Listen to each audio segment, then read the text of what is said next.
Handa ang Asosasyon ng Boracay Ati Tribal Organization o ABATO na ipaglaban ang lupang iginawad sa kanila ng Department of Agrarian Reform sa pamamagitan ng Certificates of Land Ownership Awards o CLOA sa panahon ng Administrasyong Duterte. Ito ay makaraang bakuran ng private developer ang bahagi ng ari-arian sa kabila ng nagpapatuloy na legal battle hinggil sa pagmamay-ari nito. Ayon kay Maria Tambuon, livelihood coordinator ng naturang asosasyon, na nagulat na lamang sila na isinara ang CLOA 5, isa sa 5 parsela na ibinigay sa kanila at hindi pinapasok ang kanilang mga miyembro upang mag-alaga sana ng kanilang mga pananim sa loob ng property.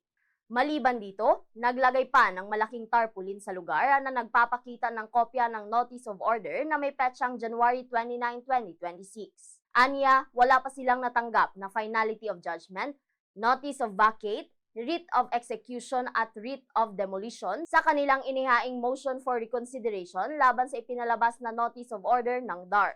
Maituturing umanong iligal ang pagpasok ng mga security guards dahil wala pang pinal na desisyon ang korte sa motion na inihain ng kanilang abogado. Illegal ang pagsarado ninyo sa aming area, sa aming lupa. At wala pa silang notice to vacate.